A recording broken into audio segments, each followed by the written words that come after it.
మరి ఈ మాదిరిగా ఫిట్నెస్ సర్టిఫికెట్ తీసుకోవాలి అని అంటే ఆటో డ్రైవర్లకు, టాక్సీ డ్రైవర్లకు ఇంకా కాస్తో కూస్తో ఒక అడుగు ముందుకు వేసి ఈసారి మన ప్రభుత్వం వచ్చిన తర్వాత సొంత టిప్పర్లు ఉన్న టిప్పర్ డ్రైవర్లను కూడా ఈ కేటగిరీలోకి తీసుకొస్తాం.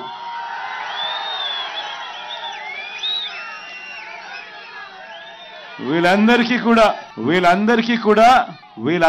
కూడా క్రమం తప్పకుండా మన ప్రభుత్వం ప్రతి సంవత్సరం వీళ్లకు తోడుగా అండగా ఉంది అని చెబుతూ ఏకంగా ఈ 3,93,655 మందికి క్రమం తప్పకుండా, అంటే కొంతమంది మళ్ళీ అమ్ముకుంటా ఉంటారు వాళ్ళ వెహికల్స్ అన్ని కూడా, కానీ క్రమం తప్పకుండా ప్రతి సంవత్సరం 10,000 ఇస్తూ ఏకంగా 5 సంవత్సరాలలో 50,000 రూపాయలు తీసుకున్న వాళ్ళు ఎంత ఇచ్చామో తెలుసా? అక్షరాల ఈ 3,93,655 మందికి వాళ్ళ కుటుంబాలకు మంచి చేస్తూ ప్రతి సంవత్సరం క్రమం తప్పకుండా వరుసగా ప్రతి సంవత్సరం 10,000 ఇస్తూ 5 సంవత్సరాలలో 50,000 రూపాయలు కూడా పొందిన వాళ్ళు కూడా దీంట్లో ఉన్నారు. మొత్తంగా 1,296 కోట్ల రూపాయలు కేవలం వీళ్ళకిచ్చాం.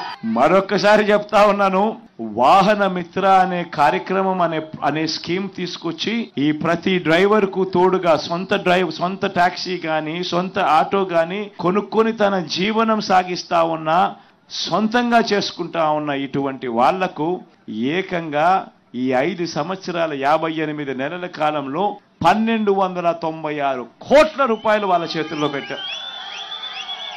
ఈ ఒక్క పథకం ద్వారా ఈ రోజు మీ అందరికీ మరొక మాట కూడా చెప్తా ఉన్నా, నెక్స్ట్ మళ్ళీ మన ప్రభుత్వం వచ్చిన తర్వాత ఈసారి సొంతంగా టిప్పర్లు కొనుక్కొని సొంతంగా లారీలు కొనుక్కొని వాళ్ళ జీవనం వాళ్ళు నడిపిస్తా ఉన్న వాళ్ళకు కూడా ఈ జాబితాలోకి తీసుకొని వస్తాము అని కూడా ఈ సందర్భంగా చెప్తా ఉన్నా.